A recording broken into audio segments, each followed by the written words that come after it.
Estamos agora no nosso bloco de número 4 e chegamos ao tema das sucessões, do direito sucessório. Olha que legal, né? Tivemos 5 encontros para tratar desse vasto oceano denominado direito civil. E cada encontro a gente tentou aí, na medida do possível, tratar sobre algumas cadeiras, né? Parte geral, obrigações, reais, contratos, família. E agora chegou a hora dela, as sucessões, né? Dele, o direito sucessório. Esse complexo de normas que regulam a última vontade ou a transmissão do patrimônio de alguém para depois da morte, para depois do óbito. É disso que nós vamos tratar hoje, é sobre isso que nós vamos conversar. Então seja muito bem-vindo ao nosso quarto e último bloco, aquele bloco já com a saudadezinha apertada aqui no meu coração, né? Se eu pudesse, eu dava 30, 50 aulas, né? Mas a gente tem que ser objetivo, tem que ser prático. Então vamos lá. Quero começar o nosso bate-papo lhe colocando dentro do artigo 1784, 1784 do Código Civil. Aquilo que os gauleses chamariam de droit de seisinge, droit, D-R-O-I-T, droit ou droit de seisinge. Le mort saisit le fief, diriam os gauleses, né? O morto prende o vivo para quem a herança é imediatamente transmitida. Então eu quero conversar um pouquinho sobre essa saisinge, prevista no artigo 1784. O que é que significa isso? O Código Civil Brasileiro ele vai dizer o seguinte: aberta a sucessão, ou seja, com a morte, com o óbito, transmite-se de imediato a herança para os herdeiros. É o que vai dizer o Código Civil. Aberta a sucessão, com o óbito, a herança transmite-se desde logo. O droit de seisinge, portanto,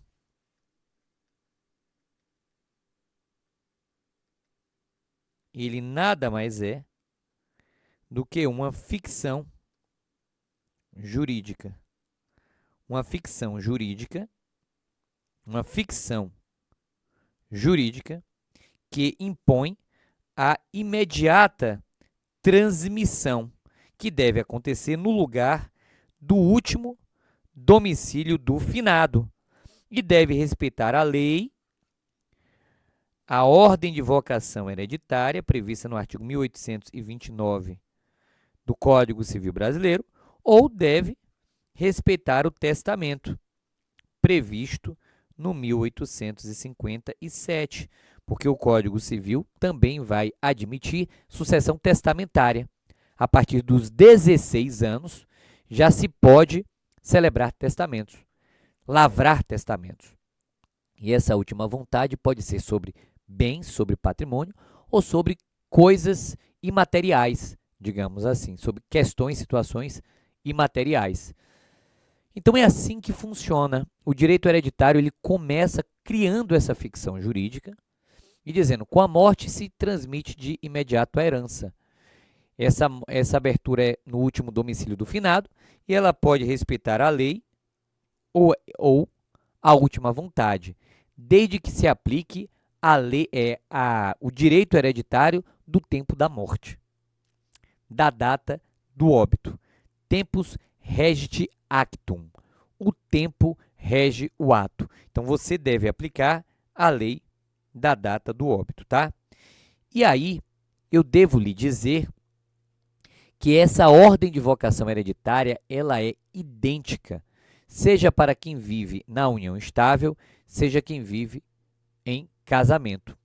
O Supremo Tribunal Federal declarou a inconstitucionalidade do artigo 1790 do Código Civil. O artigo 1790 do Código, ele é carta fora do baralho. Ele é tido como inconstitucional. E por isso, e em decorrência disto, você não pode aplicar mais o 1790. Então, eu vou lhe pedir um favor, eu vou fazer isso com você. Abra seu Código Civil no 1790 e risque ele. Vou fazer isso agora. Olha o 1790, ele não existe mais. Ele é carta fora do seu baralho. E você tem dois recursos extraordinários, o 646721 e o 878.694, que vão afirmar isso, que eu acabei de lhe dizer, tá? Bom, pois bem, você viu que aberta a sucessão, transmite-se de imediato a herança. Ok. Há uma ficção jurídica que impõe a imediata transmissão hereditária. Certo. Entretanto, essa transmissão fictícia do Droit-Sezine, do 1784, que você leu já, ela estará condicionada à aceitação ou à renúncia da herança. Porque ninguém é obrigado a aceitar a herança. Você pode renunciar à herança e está tudo bem, está tudo certo. Isso é lícito. Isso é lícito. Agora, se você aceita a herança, é como se você fosse proprietário do bem desde a data do óbito. Faz sentido, né? Se você, por outro lado, renuncia à herança, é como se você jamais houvesse sido proprietário. É como se você jamais houvesse sido proprietário. Então, olha o que diz a legislação. 1804 agora, aceitação e renúncia da herança. Aceita a herança, torna-se definitiva a sua transmissão ao herdeiro. Torna-se definitiva a sua transmissão ao herdeiro, desde a abertura. Então, é como se aquela transmissão fosse precária e condicionada ao aceite. Aceitando, torna-se definitiva. Não aceitando, não se torna definitiva. Seria essa a ideia. Se meu pai morre e 2 meses depois eu renuncio à herança, eu não aceito, significa dizer que eu nunca fui herdeiro, porque aquela transmissão era precária, não se aperfeiçoou, não se tornou definitiva. Agora, se eu aceito, é como se eu fosse proprietário desde a data do óbito de meu pai. Desde a data do óbito. Então, a ideia é essa. A transmissão ela vai se ter como não verificada quando houver a renúncia. Porque ela era precária, ela vai se ter como não verificada. Muito bem. Bom, dito isso, ainda no tema da aceitação e da renúncia da herança, dito isso, eu devo lhe lembrar que esta aceitação da herança, ela pode ser tácita, essa aceitação da herança, ela pode ser expressa, pode ser até presumida, se o herdeiro for um nascituro. Já a renúncia, e é isso que eu quero realçar aqui na nossa preparação, a renúncia ela deve necessariamente ser expressa. A lei exige que a renúncia da herança aconteça de modo expresso. Expresso no instrumento público, expresso num termo judicial, tá? Expressa ou no instrumento público ou expressa em um termo judicial. Significa dizer, portanto, que não há renúncia tácita à herança. Não há. A renúncia à herança necessariamente é expressa. A renúncia à herança necessariamente ela é expressa. Outra coisa, a renúncia ela é indivisível e irrevogável. Vale dizer, ou eu aceito todo o meu quinhão, ou eu renuncio a todo o meu quinhão. Não há para aceitar metade e renunciar metade. Não dá para aceitar metade e renunciar metade. Essa é uma ideia que a gente precisa estar atento, tá? Não se pode aceitar ou renunciar à herança em parte. Não se pode aceitar ou renunciar à herança sob condição. Não se pode aceitar ou renunciar à herança a termo. Não se pode. Não é juridicamente possível fazer isso. Bom, falando mais um pouquinho sobre direito hereditário, eu quero lhe colocar agora na ordem de vocação hereditária, porque me parece que é um tema também nobre, me parece que é um tema importante nos nossos estudos, na nossa preparação. O Código Civil Brasileiro, no artigo 1829, traz um rol de pessoas chamadas, um rol de pessoas convocadas a receber a herança. O Código Civil Brasileiro vai dizer, no 1829, defere-se a herança na seguinte ordem, para toda e qualquer pessoa. Para toda e qualquer pessoa. Seja solteira, divorciado, em união estável, casado, viúvo, tanto faz. Todas essas pessoas se submetem a uma única ordem de vocação hereditária, que é a ordem de vocação hereditária do artigo 1829 do Código Civil. E nessa ordem de vocação hereditária você tem o herdeiro de primeira classe. Quem é o herdeiro de primeira classe? O herdeiro de primeira classe é o descendente. Está lá no inciso 1º, do artigo 1829. O descendente é o herdeiro de primeira classe. Mas o descendente, ele herda sozinho? Depende. Às vezes, o descendente concorre com o cônjuge sobrevivente. E, às vezes, o descendente herda sozinho. Vai depender de quê, Roberto? Do regime de bens. O regime de bens, pessoal, é que tornará decisiva ou não a participação do cônjuge ou do companheiro sobreviventes. Olha como está escrito isso no Código Civil. A sucessão legítima defere-se na seguinte ordem. A herança defere-se na seguinte ordem. Aos descendentes em concorrência com o cônjuge sobrevivente. Aos descendentes em concorrência com o cônjuge sobrevivente. Então, o cônjuge sobrevivente concorre com os descendentes. Aqui está uma regra, confere? Aí vem o legislador e diz o seguinte: salvo se. Então, ele começa a apresentar hipóteses de exceção nas quais apenas o descendente herda. Nas quais apenas o descendente vai herdar. Confere? Salvo se, exceção de número 1. Casado este com o falecido no regime da comunhão universal. Então, no regime da comunhão universal, somente o descendente herda. No regime da comunhão universal, o cônjuge sobrevivente não herda. E por que não herda? Por que não herda nesse regime? Porque ele já é meeiro. Porque ele é meeiro. E quem meia não herda. Meação não é herança. Meação decorre do regime de bens.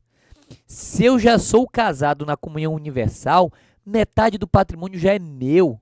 Então não faria sentido que sobre a outra metade, que é o espólio mesmo, eu concorresse com os descendentes, já que os descendentes, estes sim, são os herdeiros de primeira classe. Então, no caso da comunhão universal, só os descendentes herdam.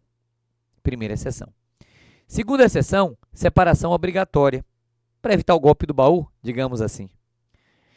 Se for casado na separação obrigatória de bens, também não herdará. O cônjuge sobrevivente também não herdará. No regime da separação obrigatória, a ideia da incomunicabilidade se mantém, se estende hereditariamente. Só os descendentes herdam no regime da separação obrigatória. O cônjuge sobrevivente está fora. E, finalmente, no regime da comunhão parcial sem bens particulares. O que é que significa isso? Se o sujeito era casado na comunhão parcial e não deixou bens particulares, significa que isso é igual, isso é a mesma coisa que, isso é igual, isso é a mesma coisa que a comunhão universal. Só tem bens comuns, só tem bens particulares. Na prática, a mesma coisa. Porque foi uma comunhão parcial sem bens particulares.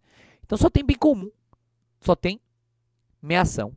Nesse caso, aplica-se a mesma ideia da comunhão universal. E somente o descendente herdará. Ficou claro isso, né? Em todas as demais hipóteses, o cônjuge sobrevivente concorrerá com os descendentes.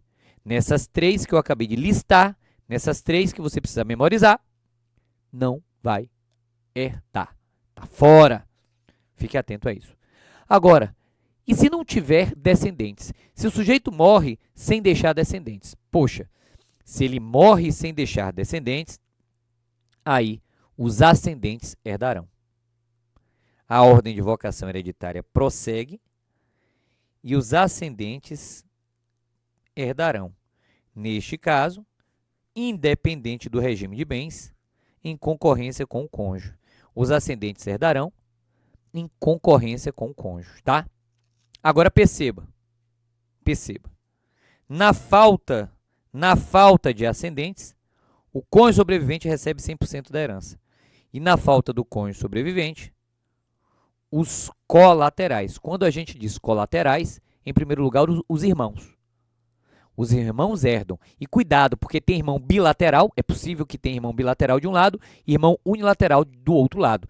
Se eu morrer não deixando descendentes, não deixando ascendente, não deixando cônjuge, se eu morro e só deixo colateral, o meu meio-irmão só recebe metade do que o meu irmão bilateral receber. Se eu morrer deixando irmãos bilaterais de um lado e irmãos unilaterais do outro, os unilaterais só receberão metade do que cada um dos bilaterais vier a receber. Transmiti a ideia? Você entendeu? Pois é, na falta dos irmãos, os sobrinhos herdam, na falta dos sobrinhos, os tios, na falta dos tios, os primos. Na falta de colaterais, o município herda a herança vacante. O município herda, tá? Um outro detalhe importante também. Se o cônjuge está separado de fato há mais de 2 anos, ele não herda, tá? Esse é um outro detalhe também que está no 1830. O reconhecimento do direito sucessório do cônjuge sobrevivente é condicionado ao fato dele não estar separado judicialmente, dele não estar, digamos assim, separado judicialmente. Bom, falamos aqui um pouquinho, na medida do que era possível falar, sobre o nosso direito hereditário, mas eu acho que é hora da gente colocar umas questões aí para treinar, né? E nas questões a gente tenta desenvolver mais algumas reflexões sobre o direito hereditário, tá? Vamos treinar. Questão de número 43. VUNESP 2019, Prefeitura de Valinhos, São Paulo, né?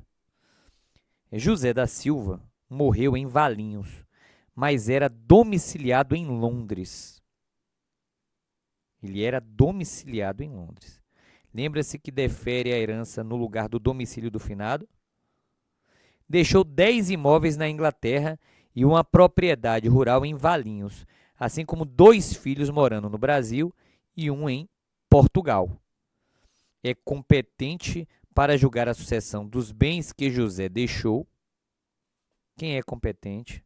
O que é que você acha? A lei da Inglaterra. A lei do último domicílio. Qualquer que seja a situação dos bens. Você vai aplicar a legislação inglesa porque ele era domiciliado na Inglaterra. Lindby. Dá uma olhadinha lá no artigo 10. Tá? Mais os artigos, a lei do lugar do último domicílio do finado. Então, você também pode, aí, querendo, avançar também no Código Civil Brasileiro, no artigo 1785, né? Abre-se no lugar do último domicílio do falecido. Mas é um problema de lei de introdução às normas de direito brasileiro, é um problema de direito internacional, privado.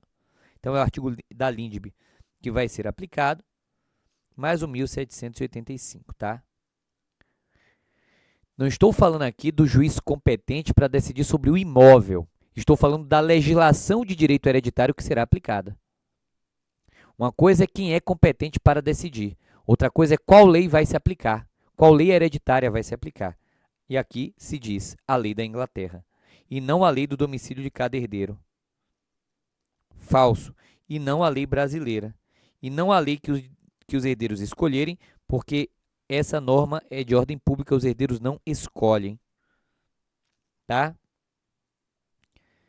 Muito menos se houver testamento a lei do país onde se lavrou. Não é a lei da lavratura, é a lei do último domicílio do finado que se aplica para fins de direito hereditário. Dá uma olhada no artigo 7º também da LINDB, porque ali começa todo o passeio da Lei de Introdução às Normas de Direito Brasileiro pelo chamado direito internacional privado. Então ali é um caminho bom para você. Bom, vamos à questão de número 44.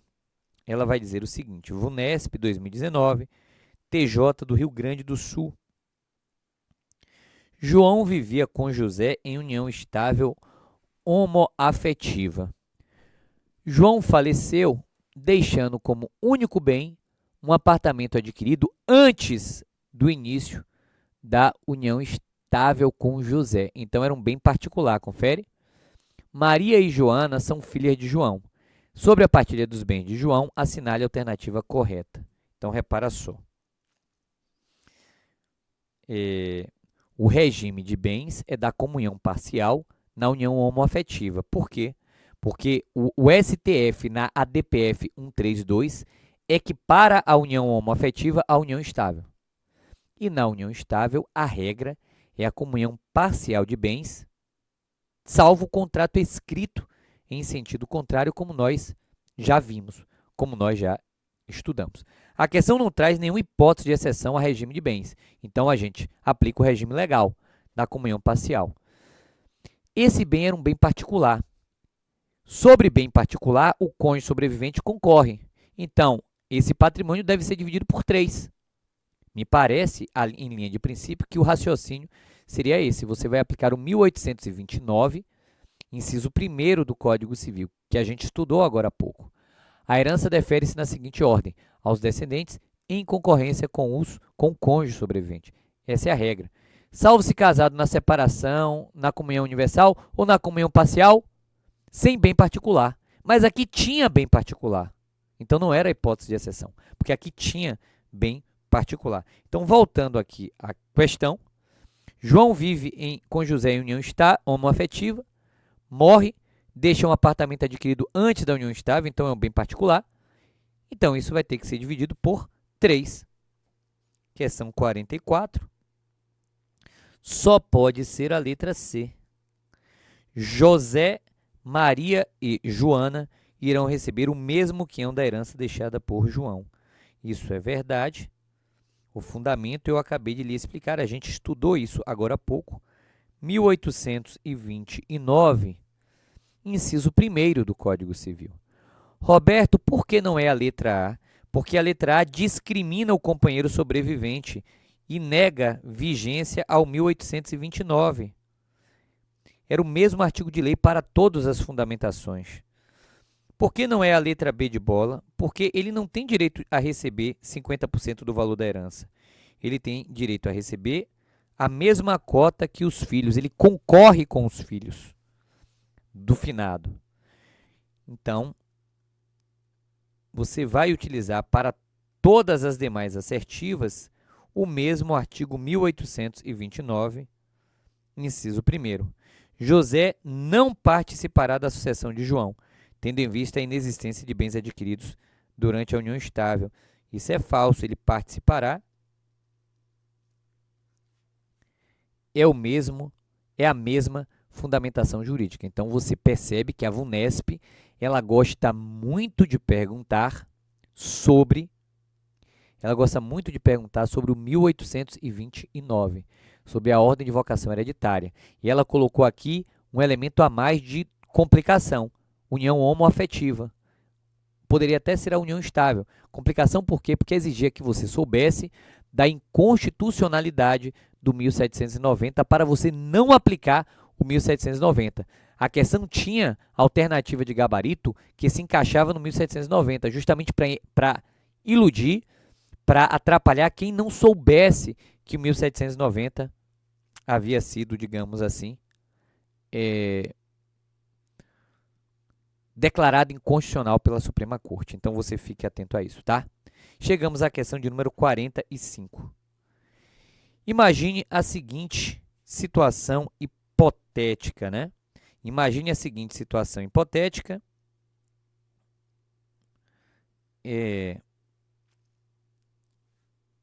TJ Rio Grande do Sul 2019, né? TJ Rio Grande do Sul 2019. Alguém faz um testamento público. Alguém elabora um testamento público, né? Onde dispõe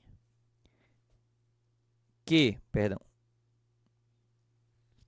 de toda a sua parte disponível para terceiro, a parte disponível para terceiro, com a intenção manifesta de não proporcionar a seus filhos a totalidade do seu patrimônio, porém, respeitando a legítima dos herdeiros necessários. Então, até aqui, não há problema, né?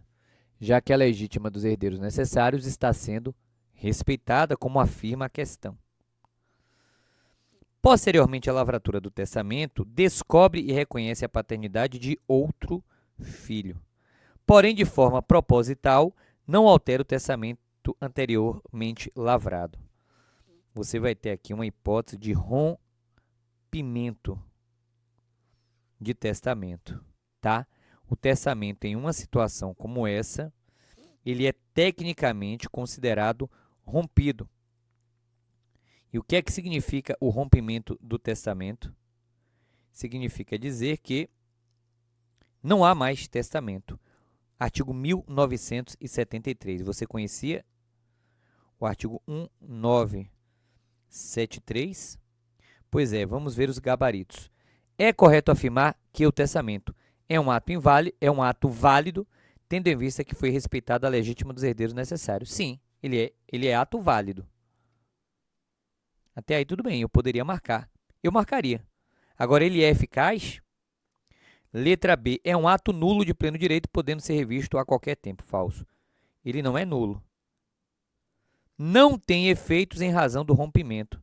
Me parece que sim, porque repare, o gabarito da questão, eu vou criticar depois a questão, é a letra A. Mas repare, olhe o que diz. O cidadão, de forma proposital, ele não altera o testamento anteriormente lavrado.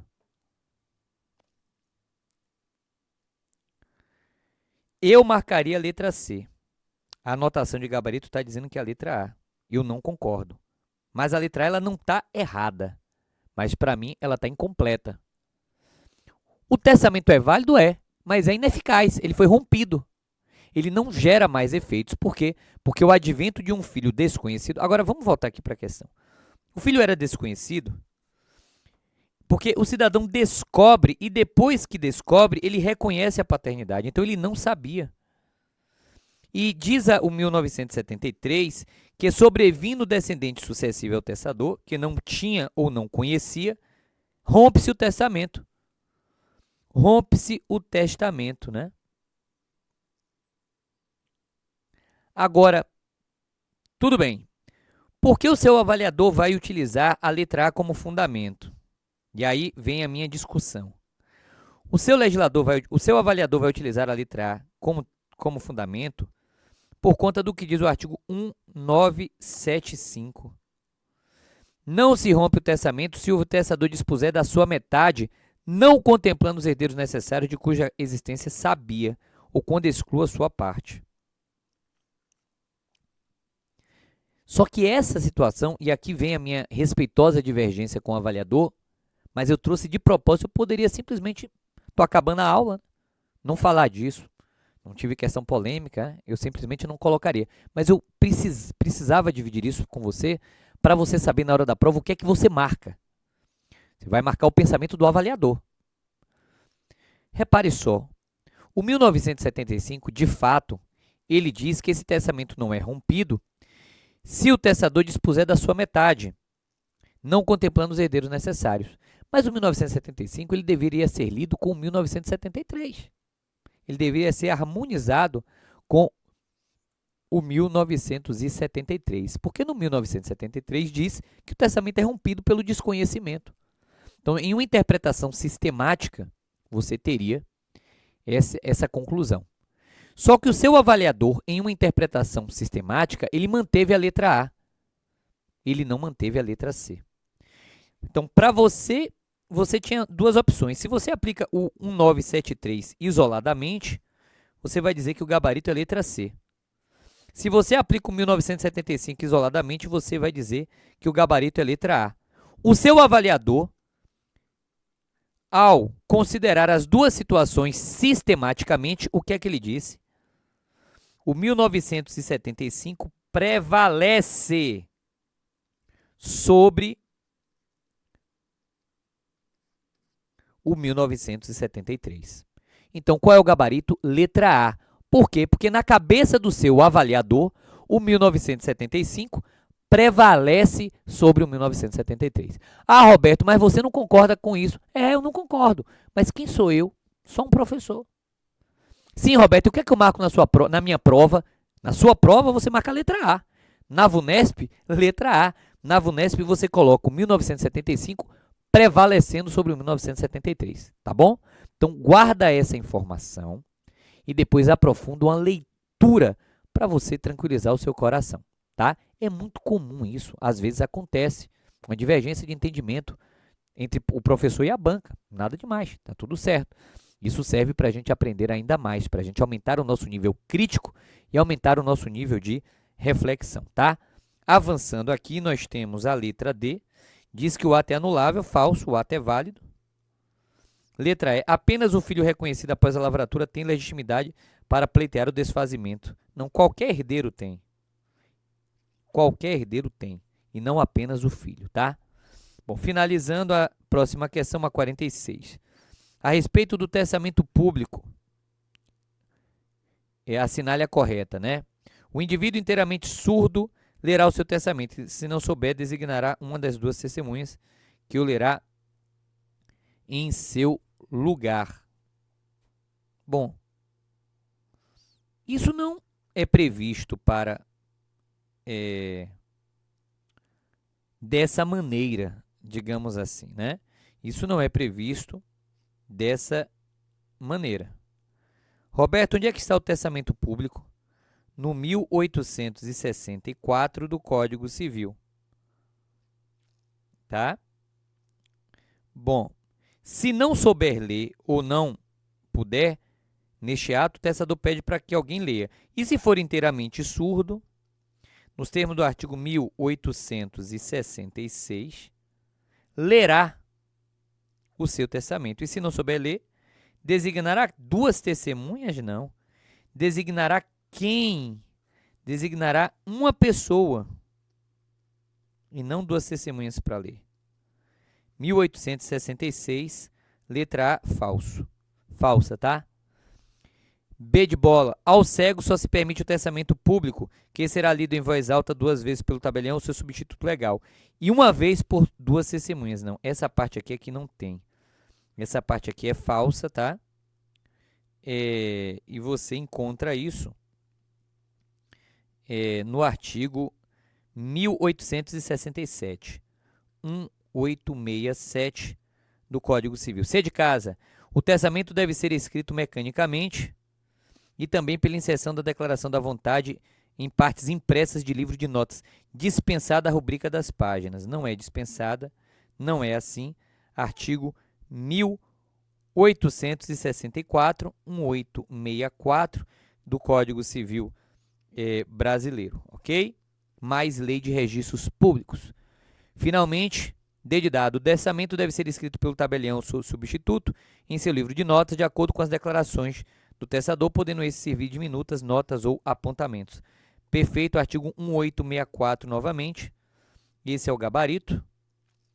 Letra E, o testamento deve ser lido pelo tabelião e pelo testador em voz alta perante duas testemunhas. Não tem essa de voz alta perante duas testemunhas, não.